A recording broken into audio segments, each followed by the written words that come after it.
Are you tired of spending a lot of money and getting absolutely nothing you wanted?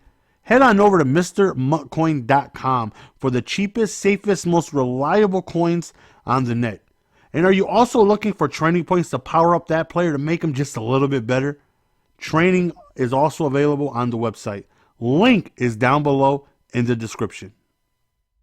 What up, ladies and gentlemen? It's your boy Jess. Welcome back to another Madden 19 video. Hopefully, you guys are doing fantastic. We're going to go on ahead and showcase a head-to-head gameplay. And again, man, I apologize for no live commentary today, but we slept in a little bit. Woke up a little late. A little later.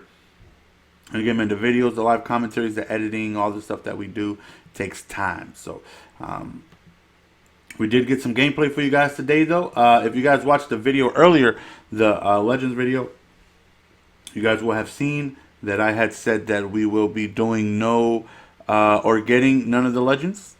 Just because, even though they do look good, nothing against them, but, I have a lot of really good players in those positions.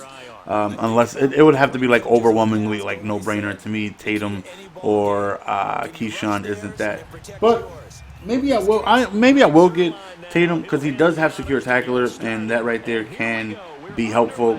Even though if they go for a big hit, the chances are their tackle can be broken. But we'll see. We'll see. If I do get Tatum, it is for secure tackler. We do end up facing someone in their postseason, and Momo is completely wide open over there on the right side.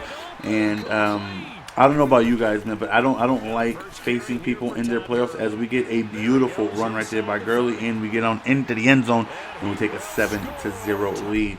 I don't like facing people in their playoffs because I am not a fan of knocking people out of their playoffs, because I get knocked out of my playoffs and it sucks, right? Like, I don't like it. I don't like making there, and then like you want the coins, you want the rewards, and poof, just gone. They just go ahead and send you all the way back, and you got to start all over.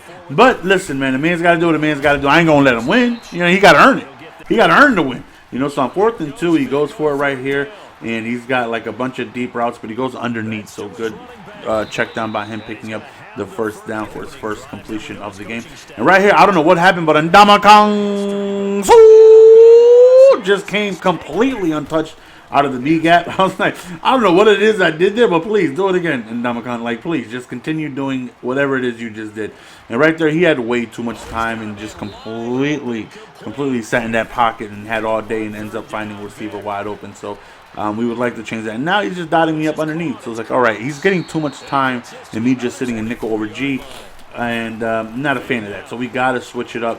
We got to see, that's why you put it on instead of play ball. I switch it to play receiver. When you put it on play receiver, they dive at the ball like that. And right there, don't test the user. He is swing so disrespectful as we end up getting the ball with Brian Dawkins for the touchdown, letting us go up 14-0. So I do put it on play receiver, and if you notice, like my guys, they will just dive completely out of ball to stretch out and knock it down. And I feel like it's just so much better than play ball, because play ball, which last year made them actually go for picks, this year I feel like they just, look at that bat down. I feel like this year they just make them just go for swats, which I don't know. Look at that dive right there. You see that? That's play receiver, baby boy. Go on ahead and get y'all that in there. Like, man, I'm over here trying to make y'all better. So he goes on ahead and he takes an early exit, and we're going to go on ahead and jump right into the next game. And surprise, surprise, what do you know? We face someone in their playoffs. He's got Sherman, he's got Vic, he's got Rice.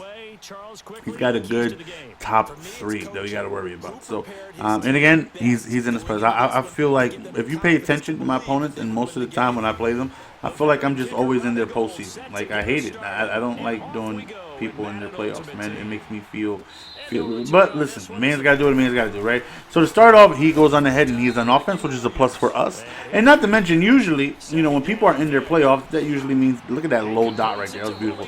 Usually that, means they know what they're doing. They go on a nice little win streak. You win at least 70 to 80% of your season to go on ahead.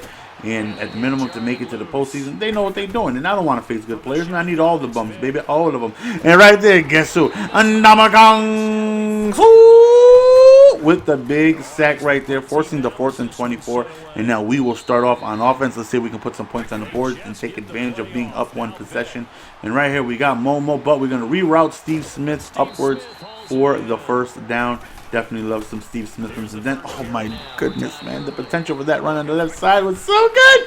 But he ends up getting tackled by LT. So right here, we're going to stick in pistol bunch. And the running back is open. But so is my man Kittle. And we throw a hot one right over there to the right sideline. And my man Kittle comes down with the grab. Back to the run we go. And you guys know I will run the ball all day, all day. If you allow me to run, baby, I'm going to run. Speaking of that, you guys want to stay tuned for my next video on 9 o'clock. Because we face a very, very salty opponent who is not happy. Sending a lot of saying a lot of mean things, right? Like I'm a sweetheart, man. You don't want to be mean to me. Like that's so not nice.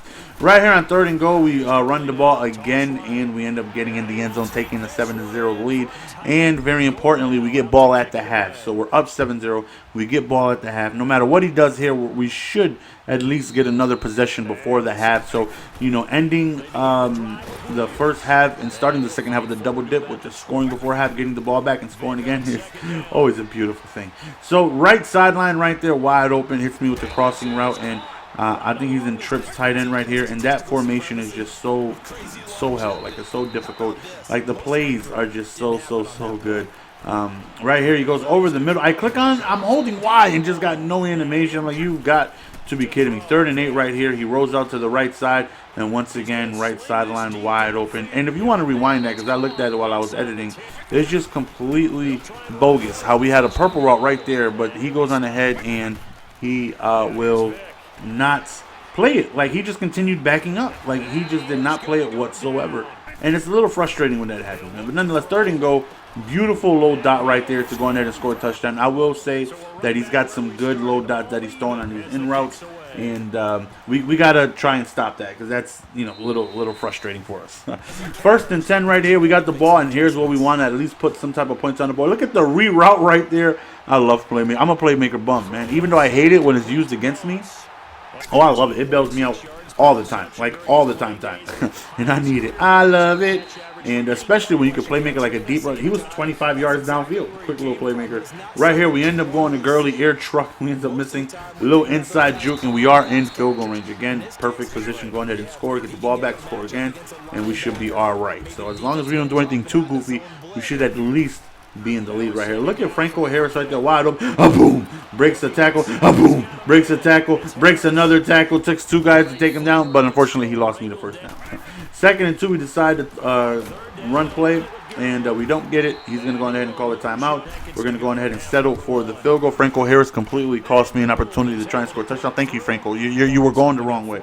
So I decided to not kick it too deep. I actually want him to return it just to waste a few more seconds and to work to perfection. You're going to see he gets stopped at the 24-yard line in a second, and it's 11 seconds left on the clock. So he decides to just run the ball right here and then take it in the half. And I'm thinking to myself, why would you call timeout to get the ball back to not even try to score? Anyways, nonetheless, 10-7, we got ball here. Definitely want to go on ahead and score a touchdown here, because his low dots right now are a little frustrating. So we definitely don't want to be in a position where we need to stop, because the crossing routes and trips tight end is hell. Like, I don't care how often you play. Like, there'll be some games where I completely box it up. Then there's other games where, like, I can't get a stop to save my life, and it's wild. And right there, we hit the right side of the field. 8 for 8 this game. Michael Jeremiah Vick absolutely balling. And then we go really quickly underneath the Gurley. And if I could, I will pass to my running back over everyone on the field, because they're going to have high speed, high elusiveness, high trucking, high everything. Like, the running back should be your favorite person to throw to if you could, because the way they run after they catch the pass is just astronomically biblical, and you want the ball in their hands.